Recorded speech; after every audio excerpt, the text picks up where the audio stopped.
Bismillahirrahmanirrahim. Alhamdulillah Rabbil Alamin. Wassalatu wassalamu ala ashrafil anbiya wal mursalin wa ala alihi wa sahbihi ajma'in.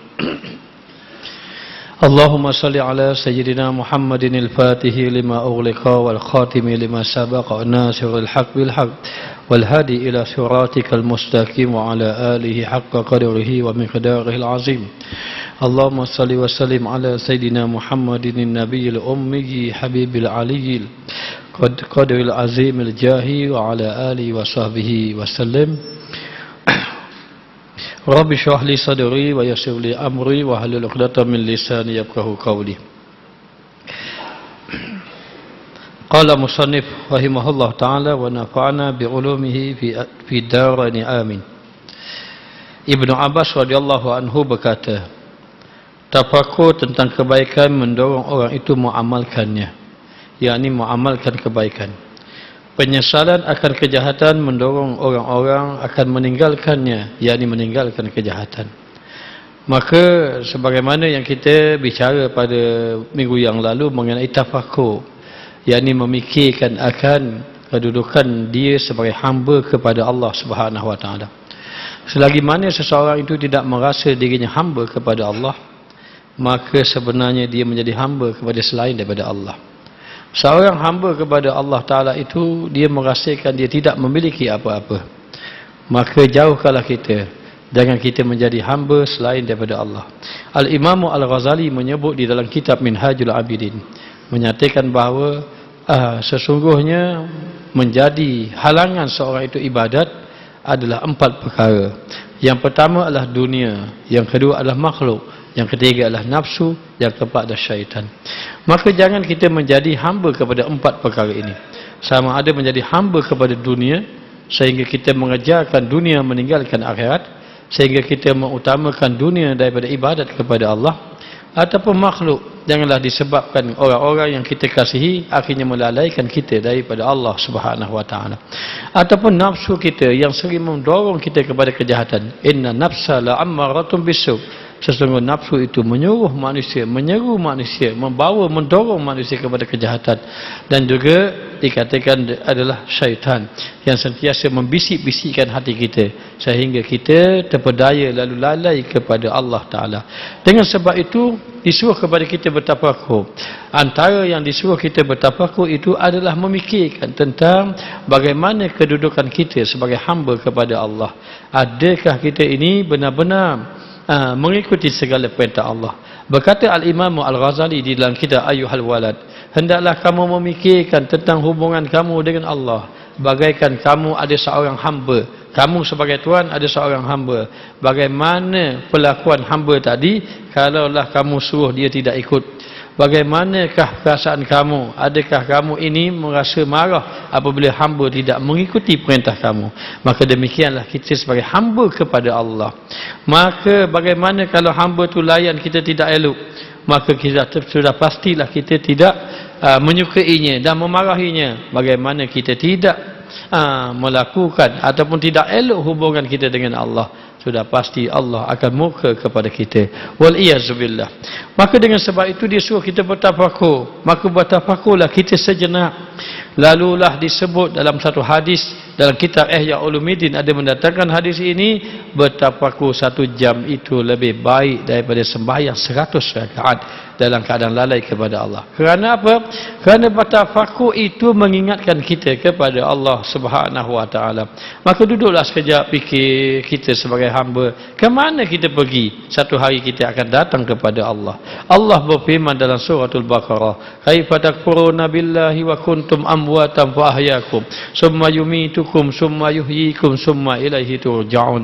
Bagaimana mungkin manusia itu boleh kufur kepada Allah sedangkan Allah lah yang menciptakan ia daripada tiada kepada ada, kemudian ia akan ditiadakan oleh Allah dan dia akan kembali kepada Allah Subhanahu wa taala. Moga-moga Allah jadikan kita di kalangan orang yang saleh di sisinya. Maka berkata Ibnu Abbas radhiyallahu anhu, bertafakurlah tentang kebaikan.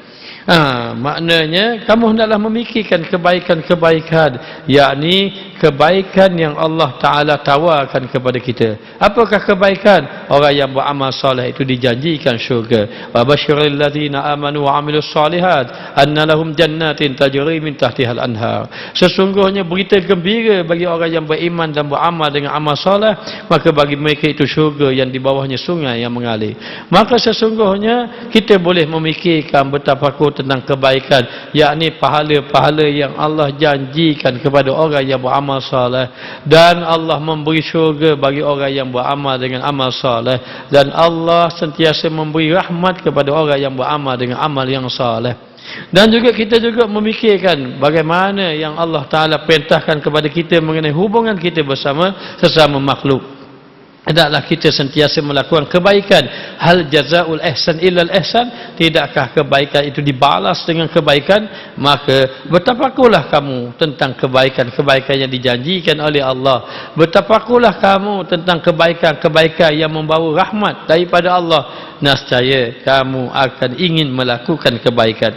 Nescaya kamu akan cuba mengamalkan kebaikan.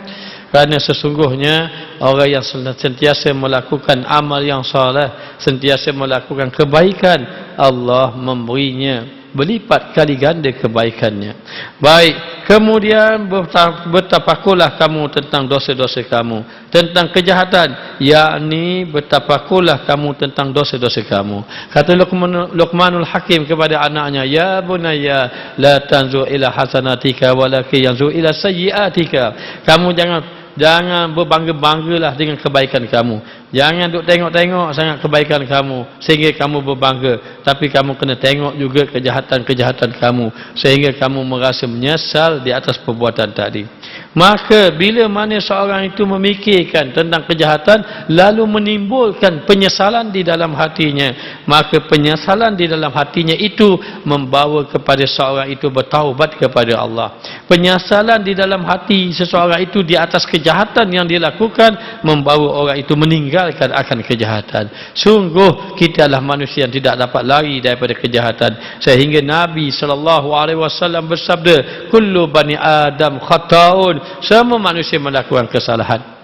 Semua manusia melakukan kesalahan. Wa khairul khata'in tawwabun. Maka sebaik-baik orang yang melakukan kesalahan adalah orang yang kembali kepada Allah, adalah orang yang bertaubat kepada Allah Subhanahu wa taala. Maka beruntunglah bila mana Allah berikan kita kebaikan, yakni ingin melakukan kebaikan dan berjalan di atas kebaikan. Maka rugilah orang yang berada di dalam keburukan. Lalu ulama mengatakan bahawa tanda seseorang itu dikasihi oleh Allah Ta'ala, yang pertama, Allah mempermudahkan ia melakukan amal saleh.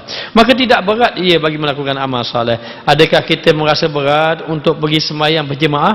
Adakah kita merasa berat untuk pergi ke masjid? Adakah kita merasa berat untuk pergi belajar majlis ilmu?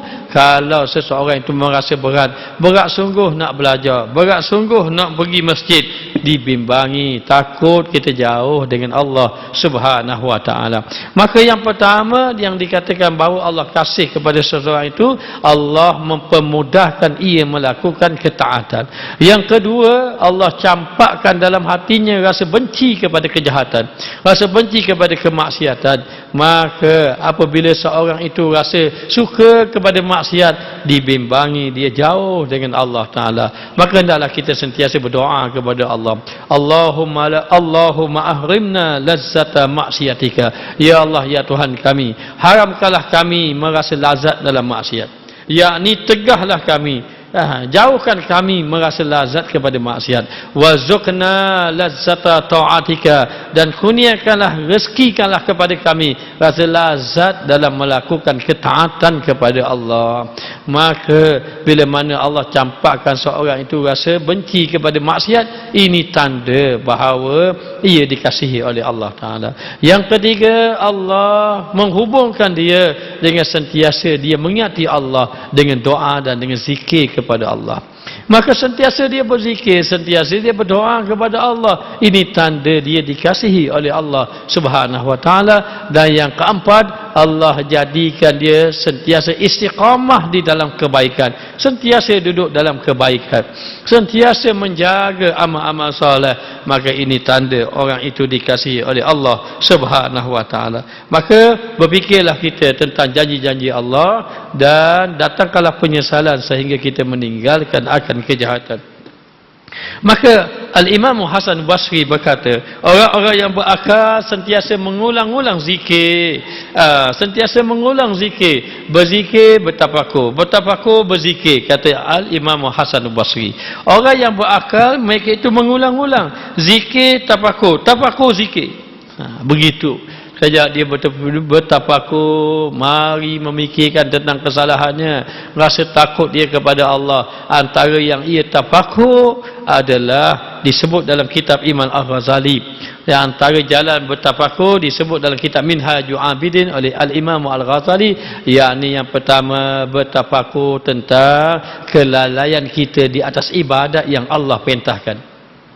Allah Ta'ala perintahkan kita beribadat tapi kita lalai kepada Allah. Kita tak banyak baca Quran, kita tak banyak sembahyang sunat, kita tak banyak melakukan ibadat kepada Allah, kita tidak banyak infak fisabilillah. Maka bertafakur kita di atas kelalaian kita apa yang Allah perintahkan kepada kita. Yang kedua, bertafakur kita di atas dosa-dosa yang telah kita lakukan.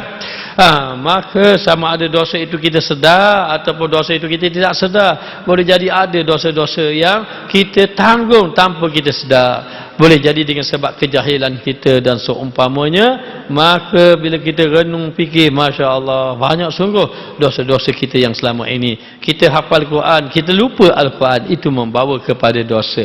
Kita bercakap, kita tidak beramal, itu membawa kepada dosa. Maka berfikir kita, bertafakur kita di atas dosa-dosa yang telah kita lakukan. Dan yang ketiga, memikirkan tentang bagaimana nasib kematiannya itu.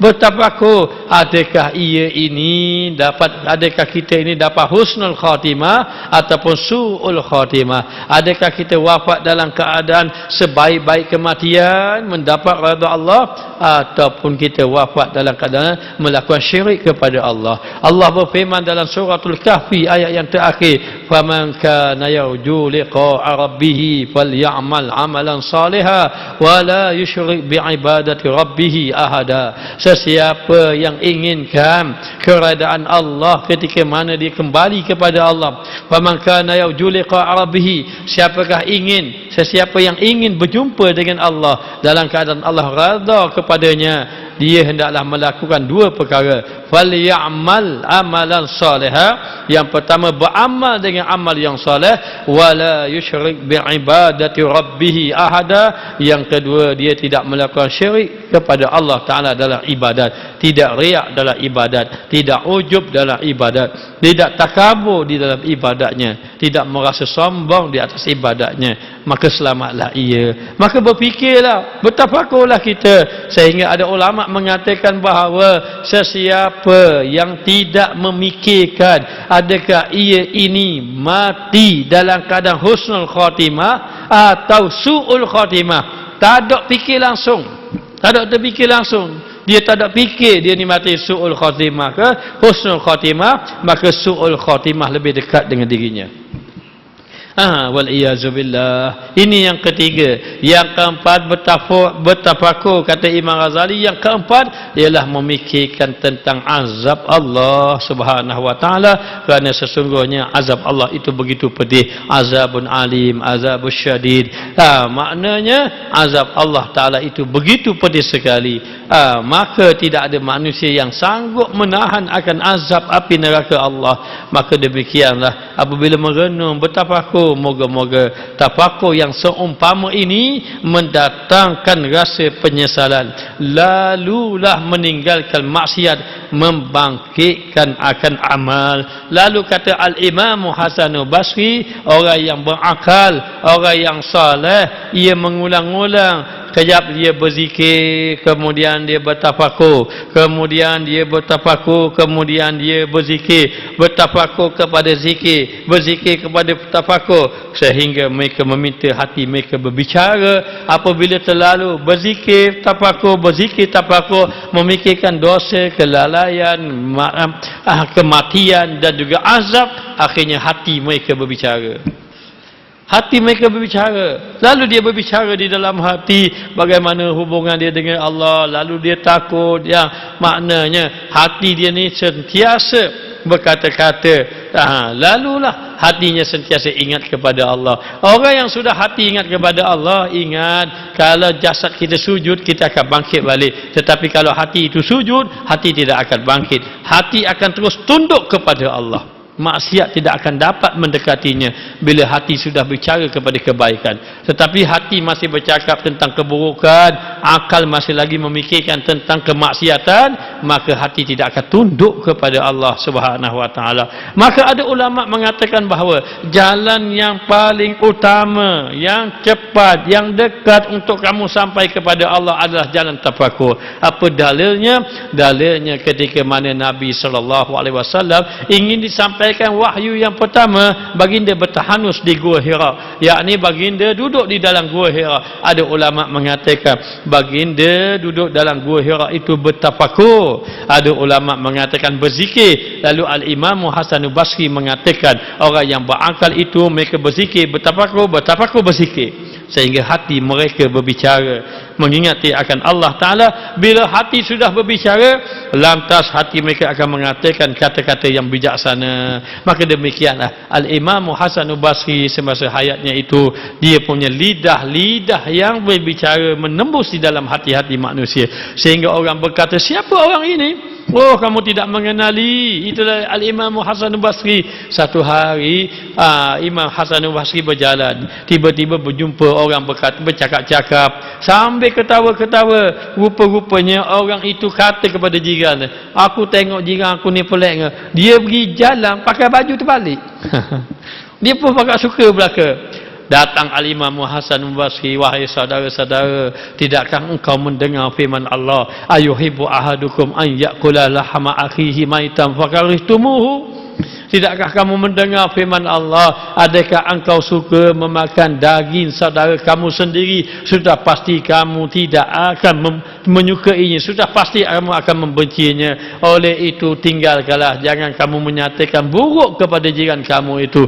Lalu dengan kata-kata Imam Hasan Basri, lalu berubah orang tadi serta-merta tembus dalam hati. Lalu insaf, apa katanya? Demi Allah, mulai hari ini aku tidak akan menyata lagi keburukan kepada orang lain. Sekali nasihat terus tembus di dalam hati. Orang berkata, bagaimana mungkin orang melakukan maksiat sedangkan Hasan Basri berjalan di atas muka bumi? Maknanya kesalehan beliau ini memberi kesan kepada orang-orang yang ada kelilingnya. Lalu dikatakan Hasan Basri itu soleh, tetapi bagaikan selalu menangis, bagaikan neraka besok hari akan masuk. Maknanya apa? Setiap malam Al-Imam Hasan Basri itu menangis sampai ke pagi. Sampai jiran dia rasa sedih, hairan, kesian, kenapa menangis sampai ke pagi? Jawapannya kerana takut kepada Allah Subhanahu wa taala. Lalulah orang yang takut kepada Allah boleh membawa manusia lain takut kepada Allah. Siapa yang takut kepada Allah, maka yang lain akan takut kepadanya. Man khafa Allah khafa kulla syai. Siapa yang takut kepada Allah, maka yang lain pun akan takut kepada dia. Maka sesungguhnya Al-Imam Hasan Basri, satu ketika ada satu orang pemerintah namanya, atau satu orang gubernur namanya Yusuf Hajjaj As-Saqafi. Yusuf Hajjaj As-Saqafi ini satu gubernur. Dia ini sering melakukan kezaliman. Di antara kezaliman Yusuf Hajjaj As-Saqafi, dia akan membunuh mana-mana ulama yang menegur dia. Satu hari dia membina istana di tepi sungai. Di tepi sungai, istana yang begitu besar. Lalu dia memanggil orang-orang ramai, meminta orang ramai memberi pandangan bagaimana mana dengan istana yang dibina, lalu orang memuji, tak ada lah yang paling hebat, yang paling cantik, oh ni lah paling cantik sekali, ini istana yang tersegam indah, tidak ada istana yang indah-indah, lalu orang memuji-muji. Tiba-tiba datang Al-Imam Hasan Basri, wahai semua manusia, jangan kamu terpedaya dengan keindahan yang kamu lihat di hadapan mata kamu. Lalu dia mengatakan bahawa orang-orang yang terdahulu lihat daripada kaum Samud, Sau'an, mereka itu membina binaan yang lebih hebat daripada ini, tetapi Allah membinasakan mereka. Maka takutlah kamu kepada Allah Subhanahu wa taala. Al-Imam Hasan Basri menegur dan juga memberitahu pada orang ramai, jangan terpedaya dengan keindahan dunia, kerana sesungguhnya akhiratlah yang paling utama. Lalu selepas daripada itu orang berkata, ya Imam Hasan Basri, jangan kamu berkata demikian, nanti akan dimarahi oleh Yusuf Hajar As-Saqafi. Dibimbangi Al-Imam Hasan Basri akan dibunuh. Lalu Imam Hasan Basri mengatakan, aku tidak takut hanya kepada Allah Ta'ala saja. Qulil haqqa walau kana murra, katakanlah benar walau pahit sekalipun. Akhirnya orang boleh tahu kepada Gubernur Yusuf Hajar As-Saqafi. Dia pun bagi tahu, mengatakan bahawa ada seorang lelaki yang bernama Hasan Basri, mereka itu mengatakan sesuatu yang buruk kepada kamu. Mereka itu tidak mahu orang-orang memuji tentang istana yang kamu bina ini. Siapa dia? Panggil dia. Maka Al-Imam Hasan Basri dipanggil dan dijangka oleh orang ramai bahawa Al-Imam Hasan Basri akan mati dibunuh. Kerana biasa Yusuf Hajar As-Saqafi ini biasa dia memancung kepala ulama-ulama yang menegurnya. Dia pernah berkata, aku melihat kepala para ulama ini masih lagi muda. Kalaulah buah, seumpama buah yang muda lagi, yang putih lagi, kalau buah mereka masak, akan aku pancung dengan pedang-pedang. Maknanya apa? Kalau mana-mana ulama yang tegur dia, maka dia akan bunuh. Tapi Al-Imam Hasan Basri, orang yang duduk di atas kebenaran, dia ini orang yang banyak bertafakur, banyak menangis kepada Allah, lalu dipanggil oleh Yusuf Hajar As-Saqafi. Maka dia pun pergilah. Bila dia pergi, Yusuf Hajar As-Saqafi menunggu dalam keadaan marah. Dia pun datang, dia pun pergi, jalan, nampak kepada Yusuf Hajar As-Saqafi. Dan Yusuf Hajar As-Saqafi ini sudah siap-siap dah pemancung kepala. Tapi bila dia tengok saja Imam Hasan Basri, dia pun bangun. Sila, tafadhal duduk. Tafadhal duduk. Kebingungan orang. Lepas tu duduk. Katanya Yusuf Hajar As-Saqafi, oleh kerana kamu datang ke sini, terima kasih menerima jemputan aku ingin bertanya kamu kepada soalan-soalan agama. Maka bila ditanya, Imam Hasan Basri jawab satu persatu, lalu Imam Hasan Basri dibenarkan pulang. Silakan balik. Bila nak balik pulang, dia nanti dulu. Dia panggil dia punya pembantu, tolong cari minyak wangi yang paling mahal. Jenis harga 1,500 sebotol. Contohnya, minyak wangi paling mahal. Maka dia ambil minyak wangi paling mahal, beri kepada Al-Imam Hasan Basri. Imam Hasan Basri ambil dua balik keluar. Bila balik je, pemancung pun tanya, aku sangkakan engkau akan diperintahkan dibunuh, tapi tidak begitu. Kenapa? Dia mengatakan bahawa aku telah berdoa kepada Allah, ya Allah, ya Tuhanku, aku serahkan diriku kepada kamu. Engkau lembutkanlah hatinya sebagaimana engkau lembutkan besi pada Nabi Allah Daud. Akhirnya jadi lembut hati. Takut pula Yusuf Hajar As-Saqafi. Benarlah. Maka siapa Hasan Basri ini? Dia adalah anak murid kepada Sayyidina Ali karramallahu wajhah. Dia adalah orang yang banyak bertafakur. Dia adalah orang yang banyak menangis di malam hari, sehingga beliau berkata, banyak-banyaklah bertafakur. Orang-orang saleh itu mereka dah berfikir malam-malam. Kita malam-malam tak buat benda apa malam-malam. Mananya? Maka dia berfikir, bertafakur tentang dirinya dengan Allah. Selepas bertafakur, dia berzikir. Lepas dia berzikir, lepas tu dia berhenti pula bertafakur sampai hati mereka berbicara mengingatkan akan Allah Subhanahu wa taala. Orang yang sampai tahap ini, kata Imam Hasan Basri, hati mereka akan mengatakan kata-kata yang penuh bijaksana, kata-kata hikmah. Orang-orang soleh kalau dia bercakap memang kata-kata yang baik. Orang-orang yang berakal bila keluar daripada lidahnya perkataan-perkataan yang indah-indah. perkataan-perkataan yang boleh menikam hati-hati manusia sehingga insaf, takut kepada Allah Subhanahu wa taala. Ishaq ibn Khalaf berkata, Daud At-Tai satu hari dia cerita.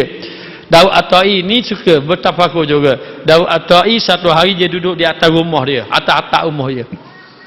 Duduk bertafakur, ingat kebetulan malam bulan purnama, jadi cerahlah. Dia bertafakur, fikir tentang dia dosa, tentang azab, tentang nikmat Allah bagi, tentang neraka, fikir, rasa takut kepada Allah, memikirkan tentang kerajaan langit dan kerajaan bumi. Allah lah yang menciptakan langit dan bumi. Lalu dalam keadaan macam itu, dia pun pandang ke langit, dia pun menangis. Tengok ke langit, ya Allah, besarnya kuasa Allah. Nak lawan Allah, kita kecil je. Allah menciptakan cakrawala, angkasa raya begitu besar, hebat Allah Ta'ala.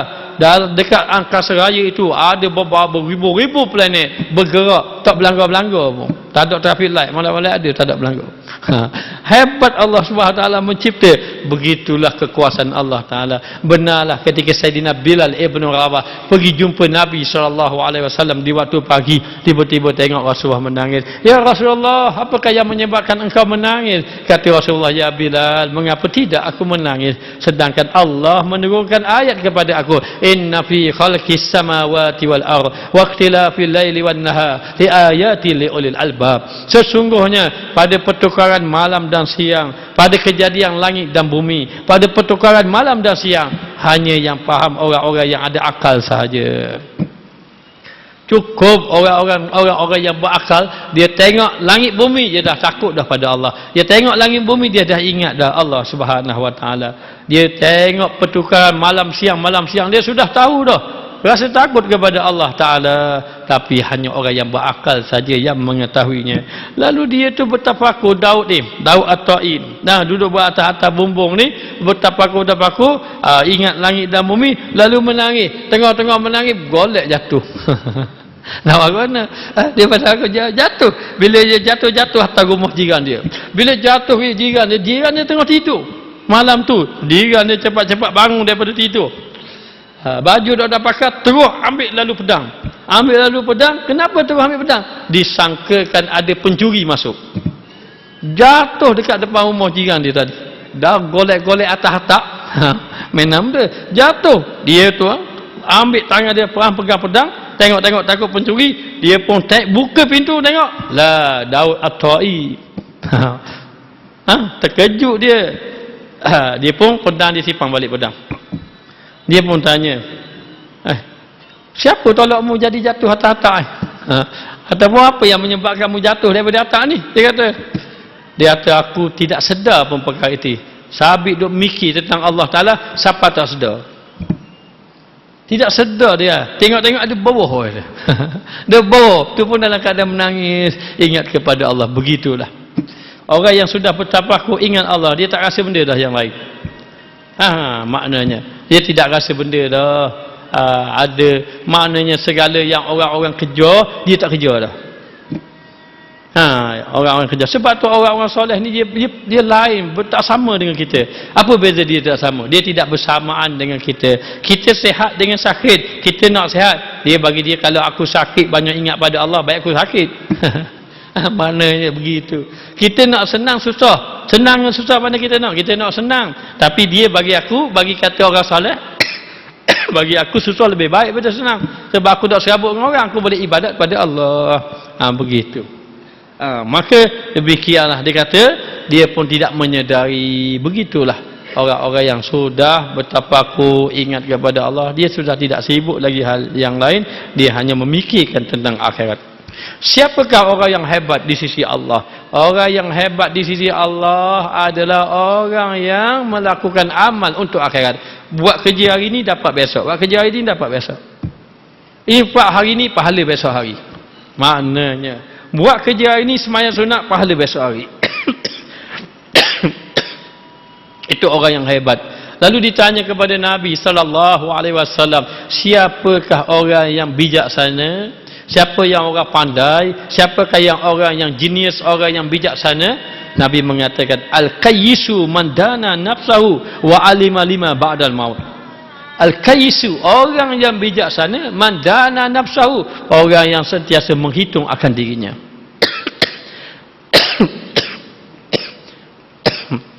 Orang yang muhasabah dirinya, menghitung akan dirinya, wa alima lima ba'dal maut, dan dia beramal untuk kehidupan selepas daripada mati.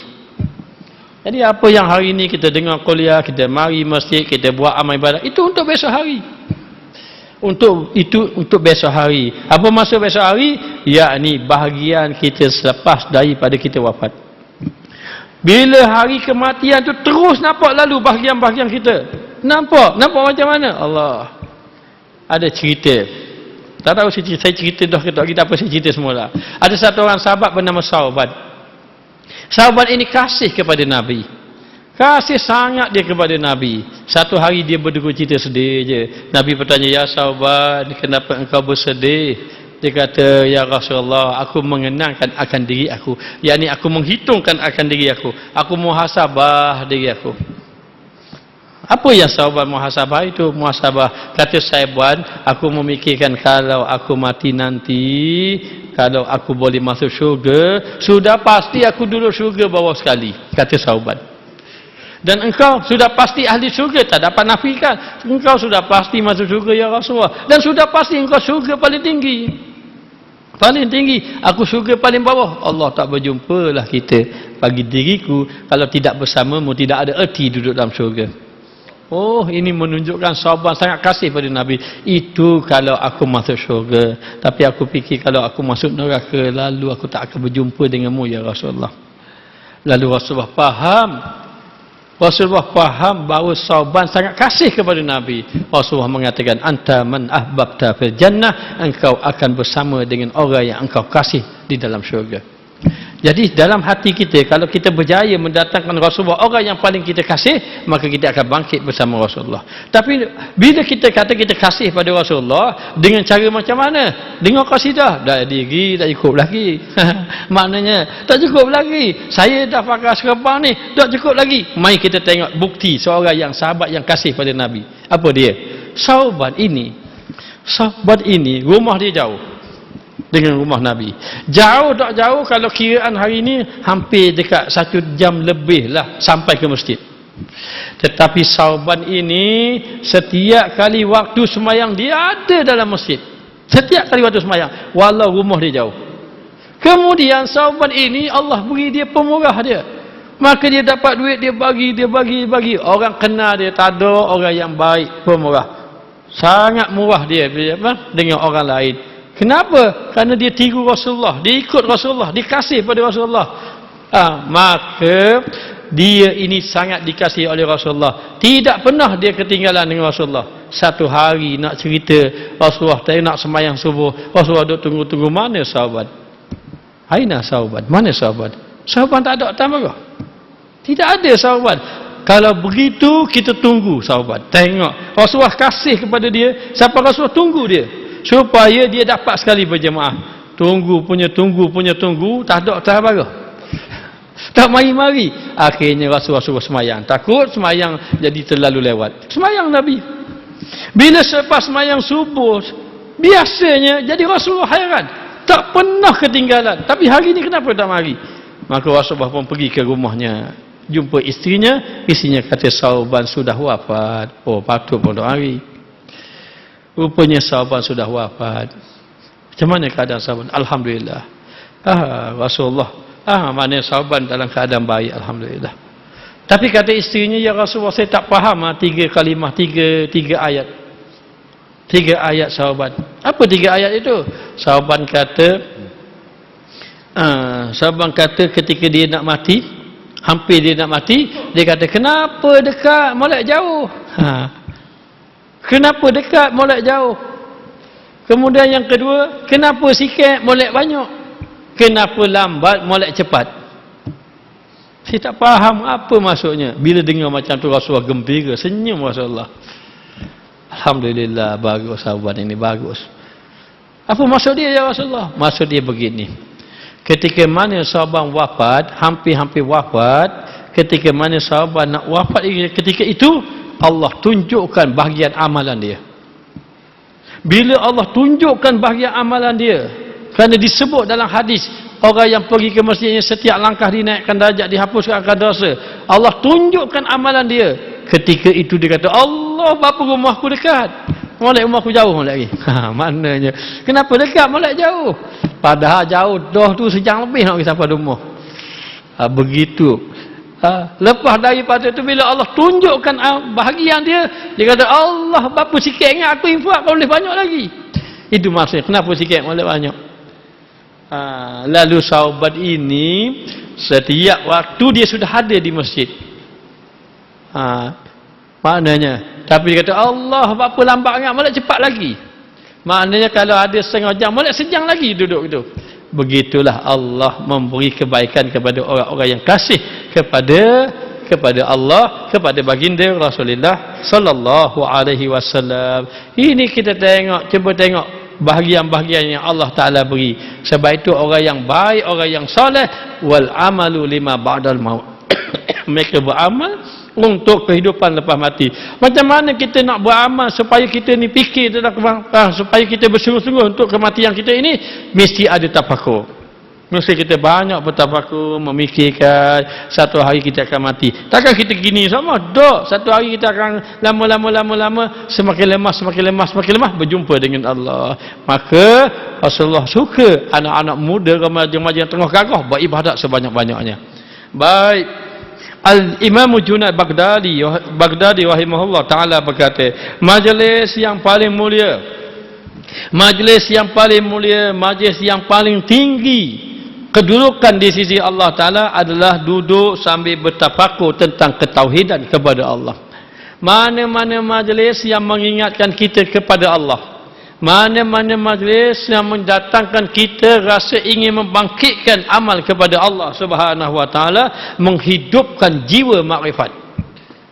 Mana-mana majlis, kata Syekh Junaid Baghdadi, majlis yang paling mulia, majlis yang paling tinggi adalah duduk sambil bertafakur tentang ketauhidan, menghidupkan jiwa makrifat kepada Allah Ta'ala, meminum cawan syurga daripada lautan kecintaan, dan memandang dengan perasaan kebaik kepada Allah Subhanahu Wa Ta'ala. Inilah majlis yang tinggi. Sebab itu majlis ilmu bukan majlis kita nak rehat-rehat, tidak. Majlis nak menghidupkan makrifat kita pada Allah. Majlis yang nak membangkitkan amal soleh. Jangan kita pergi majlis ilmu untuk suka-suka. Jangan. Pastikan bila setiap kali kita pergi majlis ilmu, ia memberi kesan kepada hati kita. Setiap kali kita pergi majlis ilmu, kita dah rasa nak tinggalkan maksiat. Bila kita pergi majlis ilmu, kita dah rasa nak membangkitkan amal. Bila kita pergi majlis ilmu, kita dah rasa kedekatan kita dengan Allah. Inilah dia majlis. Saya ingin mendatangkan rasa tauhid kepada Allah, menghidupkan jiwa makrifat, meminum cawan syurga daripada Allah Ta'ala, daripada lautan kecintaan, dan memandang dengan prasangka baik terhadap Allah Subhanahu Wa Ta'ala. Maka betapa tingginya majlis itu dan betapa lazatnya minuman itu, berbahagialah orang yang dianugerahi. Sebab itu kita kena faham, majlis ilmu ini lazat. Lazat duduk dalam majlis ilmu. Imam Ahmad Ibn Hanbal itu, dia hafal hadis banyak mana? 1 juta hadis. Dia belajar dengan Imam Syafi'i, tak mau kuliah, nak duduk dalam majlis ilmu je. Sehingga Imam Syafi'i biara, tak boleh belajar, orang perlukan ilmu kamu, pergi. Kerana apa? Kerana terlalu lazat majlis ilmu yang dia rasa. Imam Malik rahimahullah ta'ala ketika menyampaikan ilmu, membaca hadis Nabi, dia disengat beberapa kali sengatan, kala jengking di atas belakang dia, tetapi terus menyampaikan ilmu. Hanya ketar-ketar sampai ke ilmu juga, habiskan. Tengok belakang, Allah berapa ekor kala jengking di atas belakang. Masih lagi menyampaikan ilmu. Kerana apa? Kerana merasa lazat dengan ilmu Allah Subhanahu Wa Ta'ala. Meminum air, meminum daripada cawan kecintaan, lautan kecintaan daripada Allah Ta'ala. Maka begitulah keuntungan bagi orang yang dianugerahi oleh Allah Subhanahu Wa Ta'ala. Al-Imam Syafi'i, kata Imam Syafi'i, Muhammad bin Idris Asy-Syafi'i rahimahullah ta'ala berkata, mohonlah pertolongan dari berkata-kata dengan diam, dan daripada upaya mengambil kesimpulan dengan tafakur. Maka dikatakan bahawa kita ini disuruh bercakap perkara yang baik-baik. Bercakap yang baik-baik ini mendatangkan pertolongan Allah. Nabi SAW bersabda dalam hadis 40, hadis yang ke-15, riwayat daripada Abi Hurairah radhiyallahu anhu. Nabi SAW bersabda, "Man kana yu'minu billahi wal yaumil akhir falyaqul khairan aw liyasmut." Sesiapa yang beriman dengan Allah dan hari akhirat, maka hendaklah dia bercakap yang baik-baik atau dia diam. Dah yang mana satu nak cakap yang baik-baik ke nak diam? Maka ulama memberi kesimpulan, kalaulah percakapan kamu mendatangkan kebaikan kepada diri kamu dan kepada orang ramai, kalaulah percakapan kamu ini mendatangkan pahala kepada dirimu dan kepada orang ramai, maka falyaqul khairan, bercakaplah sebaik-baiknya. Walakin akan tetapi barang siapa yang bercakap percakapan yang membawa dosa, percakapan yang membawa lalai kepada Allah, liyasmut, diam lebih baik. Maknanya apa? Maknanya sesiapa yang bercakap itu memberi manfaat, maka bercakap lebih baik. Siapa yang bercakap itu memberi mudarat, maka diam itu lebih baik. Maka minta tolonglah kamu dengan Allah melalui perkataan-perkataan yang baik. Ataupun minta tolonglah kamu dengan Allah melalui diam daripada kamu bercakap perkara batil. Dan juga kamu minta tolonglah dengan Allah dengan jalan mengambil iktibar ataupun tafakur dengan apa yang kamu lihat di hadapan mata kamu, kejadian langit dan bumi. Sebenarnya tafakur zikir tidak boleh dipisahkan. Apa dalilnya? Dalilnya Allah berfirman, "Allazina yadhkurunallaha qiyaman wa qu'udan wa 'ala junubihim wa yatafakkaruna fi khalqis samawati wal ardh." Mereka itu orang yang sentiasa berzikir pada Allah, duduk, baring, berdiri, berjalan. Dan mereka itu wayatafakkaruna fi khalqis samawati wal ardh, mereka itu bertafakur apa yang ada di langit dan juga di bumi. Ia juga pernah mengatakan bahawa siapa ia itu? Imam Al-Syafi'i. Pandangan yang baik terhadap pelbagai perkara adalah keselamatan dari tipu daya. Jadi kita memandang perkara-perkara yang baik mengenai ibadat, mengenai amal-amal soleh itu boleh membawa keselamatan daripada tipu daya. Keteguhan dalam pendapat adalah keselamatan daripada kelalaian dan juga penyesalan. Duduk di atas kebenaran, istiqamah di atas kebaikan ini menyelamatkan kita daripada lalai dan juga penyesalan di negeri akhirat. Menimbang dan juga berfikir, kita ini bertafakur akan menyingkap keteguhan hati dan kekuatan dalam pandangan bersama orang-orang bijak